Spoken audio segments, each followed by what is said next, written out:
साथीहरु मैले आउँदा दिनहरुमा अपलोड गर्ने भिडियोहरु हजुरले तुरुन्त हेर्नको लागि यो सामान्य जानकारी युट्युब च्यानललाई सब्स्क्राइब गर्नुहोस्। त्यसपछि हजुरले दायाँपट्टि एउटा घण्टीको चित्र पनि देख्न सक्नुहुन्छ, त्यसमा पनि क्लिक गर्नुहोस्। यसो गर्नुभयो भने मैले कुनै पनि नयाँ भिडियो अपलोड गर्न साथ तुरुन्त हजुरले हेर्न सक्नुहुन्छ। नमस्कार साथीहरु, म राजकुमार थापा फेरि पनि एउटा नयाँ भिडियोको साथमा तपाईहरुमा आज उपस्थित भइसकेको छु भने तपाई सम्मान जानकारी युट्युब च्यानल मार्फत यो भिडियो हेरेर मलाई साथ दिइरहेको छ र यो भिडियो हेरेर साथ दिन तपाईहरु सम्पूर्णलाई म हार्दिक स्वागत गर्न चाहन्छु। साथै आजको यो भिडियो मैले हामीले प्रयोग गर्ने स्मार्टफोनको कन्ट्याक्ट्समा देखिने स्क्यान फिचरको बारेमा लिएर आएको छु। यो स्क्यान फिचरको काम के हो अथवा यो स्क्यान फिचरको उपयोगिता के छ र तपाई हामीले प्रयोग गर्ने स्मार्टफोनको क्यामेरामा देखिने एउटा फिचर हुन्छ डकुमेन्ट स्क्यान, यसको उपयोगिता पनि के छ भन्ने कुरा आजको यो भिडियोमा जान्ने छौं। तर यो छोटो इन्ट्रो पछि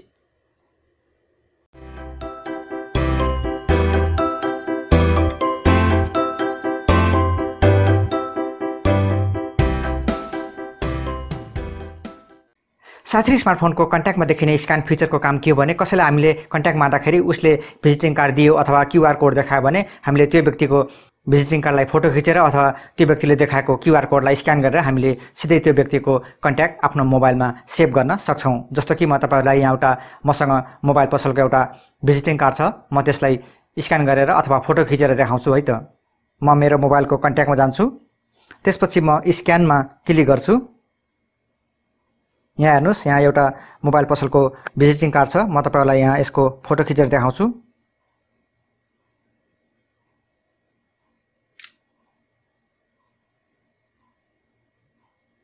हजुर साथीहरु, जब मैले त्यो मोबाइल पसलको भिजिटिङ कार्डलाई फोटो खिचे अथवा कन्ट्याक्ट्समा गएर स्क्यानमा गएर मैले फोटो खिचे, त्यसपछि मेरो मोबाइलले त्यो भिजिटिङ कार्डमा भएको सम्पूर्ण जानकारी लिइसकेको छ।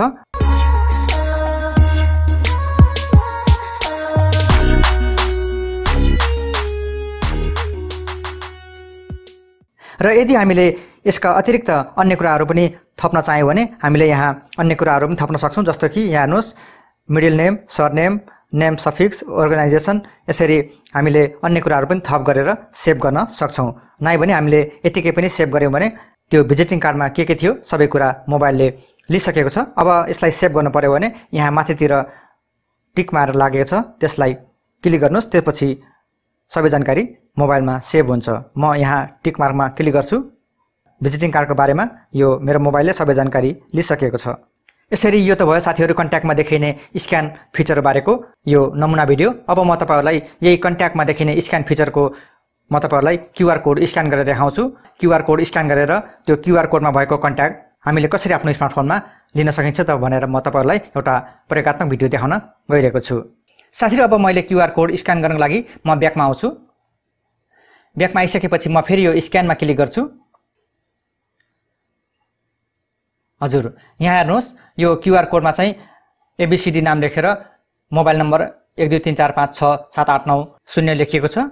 साथीहरु, यो त थियो एउटा मैले तपाईहरुलाई उदाहरणको लागि मैले नै एउटा क्यूआर कोड र त्यसमा मैले नाम र नम्बर राखेको थिएँ। यो म तपाईहरुलाई देखाउन लागि मैले यो क्यूआर कोड बनाएको थिएँ। र यदि तपाईलाई कसैले यो मेरो कन्ट्याक्ट नम्बर हो भनेर क्यूआर कोड देखायो भने तपाई आफ्नो कन्ट्याक्टमा गएर त्यो स्क्यान गरेर तपाईले त्यो क्यूआर कोडलाई स्क्यान गर्नुस्, स्वतः तपाईको मोबाइलले त्यो क्यूआर कोडमा भएको नाम र नम्बर देखाइदिन्छ र सजिलैसँग तपाईले आफ्नो कन्ट्याक्टमा त्यो क्यूआर कोडको कन्ट्याक्ट अथवा सम्पर्क नम्बर आफ्नो मोबाइलमा सेभ गर्न सक्नुहुन्छ। साथीहरु, हामीले प्रयोग गर्ने स्मार्टफोनको क्यामेरामा हुने डकुमेन्ट स्क्यान फिचरको म तपाईहरुलाई एउटा नमुना भिडियो देखाउन गइरहेको छु। त्यसको लागि म मेरो स्मार्टफोनको क्यामेरा खोल्छु। अब म क्यामेराको अन्य फिचरहरुतर्फ लाग्छु। त्यसको लागि मैले बायाँबाट दायाँतर्फ स्क्रिनलाई सर्काउँछु।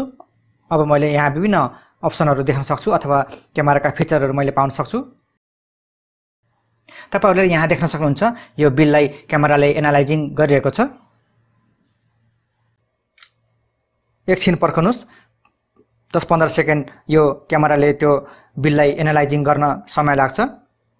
अब मैले त्यो अघि खिचेको फोटो कस्तो छ त अथवा त्यो डकुमेन्ट स्क्यान फिचरबाट खिचेको त्यो बिलको फोटो कस्तो छ त म तपाईहरुलाई देखाउन गइरहेको छु।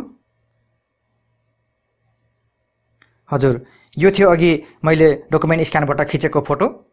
डकुमेन्ट स्क्यान फिचरको काम के हो भने हामीले कुनै पनि कागजातहरुलाई फोटो खिच्न पर्यो अथवा सेम स्क्यान गरेर जस्तै फोटो निकाल्न पर्यो भने यो डकुमेन्ट स्क्यान फिचर प्रयोग गरेर हामीले त्यो कागजातहरुको फोटो खिच्न सक्छौं र हामीले ती कागजातका फोटोहरु आदान प्रदान गर्न सक्छौं। र ती फोटोहरु आदान प्रदान गर्दा खेरि यस्तो लाग्छ कि हामीलाई स्क्यान गरेर पठा जस्तै लाग्छ।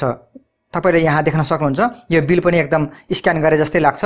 हामीलाई अहिले यो बिल यस्तो लाग्दैन कि हामीले टेबलमाथि राखेर यो बिलको फोटो खिचेको हो। यस्तो लाग्छ कि साच्चीकै स्क्यान गरेर अहिले हामीले यो फोटो आफ्नो मोबाइलमा राखेका छौं।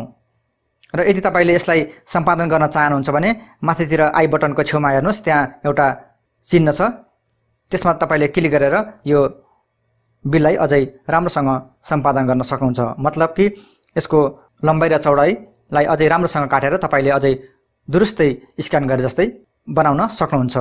त्यसको लागि म यसमा क्लिक गर्छु। अब हेर्नुस्, अब तपाईले यसलाई कहाँदेखि कहाँसम्म यसलाई मिलाउन सक्नुहुन्छ। अहिले यो ठिकठाकै छ, यसलाई मैले केही पनि गर्दिन। यो मैले तपाईलाई जानकारीको लागि मात्र भनेको हो। एकछिन पर्खनुस्।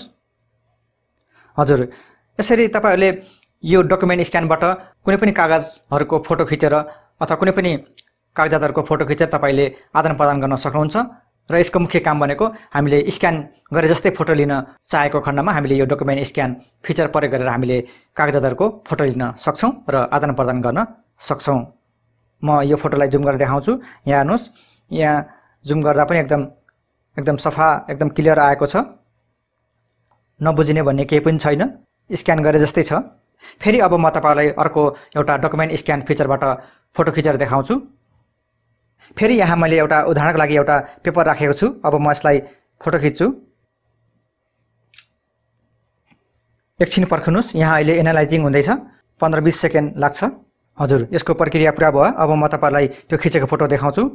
हजुर, यहाँ हेर्नुस्, अघि मैले डकुमेन्ट स्क्यानबाट खिचेको फोटो अलि यस्तो खालको छ, एकदम क्लियर छ। र मैले तपाईहरुलाई अघि भनिहालेँ, यदि पेपर भन्दा बाहिरको फोटो खिचेको छ भने तपाईले यसलाई सम्पादन गर्न सक्नुहुन्छ। त्यसको लागि माथितिर हेर्नुस्, त्यहाँ सम्पादन गर्ने एउटा बटन छ, त्यसमा क्लिक गर्नुस्। अब तपाईहरुले यसलाई अथवा यो पेपरलाई कहाँनिरबाट काट्नुपर्ने हो अब तपाईले आफ्नो आवश्यकता अनुसार काट्न सक्नुहुन्छ। यहाँ मैले पेपरको भाग काटिरहेको छु। अब हेर्नुस्, यहाँ मैले अघि पेपरको भाग काटेँ। अब यहाँ एकदम पेपरको मात्रै भाग आयो। साथै अघि मैले पेपरका केही भागहरू काटेर मैले फेरि सम्पादन गरेँ। अब यहाँ पेपरको भाग मात्रै आएको छ। कुनै टेबलको अथवा होलहरू थिए, ती होलहरू पनि काटेर मैले सम्पादन गरेको छु। अब यो एकदम स्क्यान गरे जस्तै फोटो आएको छ। यसरी हामीले कुनै पनि कागजातहरूलाई यसरी हामीले फोटो खिचेर आदान प्रदान गर्न सक्छौं। यसको मुख्य काम भनेको यही हो कि हामीले कुनै पनि कागजातहरूलाई फोटो खिच्यौं भने यस्तो लाग्छ कि हामीले स्क्यान गरेर लिए जस्तो लाग्छ।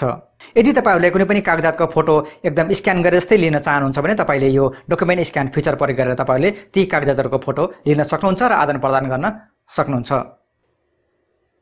साथीहरु, तपाई हामीले प्रयोग गर्ने स्मार्टफोनको कन्ट्याक्टमा देखिने स्क्यान फिचर र स्मार्टफोनको क्यामेरामा देखिने डकुमेन्ट स्क्यान फिचरको बारेको यो भिडियो अहिलेलाई यति नै। तपाईले आफ्नो अमूल्य समय निकालेर यो भिडियो यहाँसम्म हेरेर मलाई साथ दिनुभयो। म तपाईहरुलाई हृदयदेखि नै मुरी धन्यवाद टक्राउन चाहन्छु। यो भिडियो कस्तो लाग्यो? भिडियो मन पर्यो भने सदाको भिडियोहरुमा चाहिँ लाइक गरेर जान नबिर्सनु होला र यो भिडियोको बारेमा तपाईको कुनै पनि सुझाव सल्लाहहरु छन् भने पनि मलाई कमेन्ट सेक्सनमा छोडेर जान नबिर्सनु होला। र तपाई यो सामान्य जानकारी युट्युब च्यानलमा घुम्दै फिर्दै आउनु भएको छ अथवा तपाई यो सामान्य जानकारी युट्युब च्यानलमा नयाँ पाउन हुनुहुन्छ भने तपाईले यहाँ क्लिक गरेर च्यानललाई सित्तैमा सब्स्क्राइब गर्न सक्नुहुन्छ।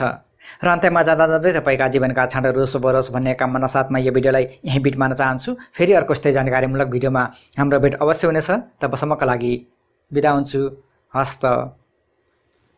जय नेपाल।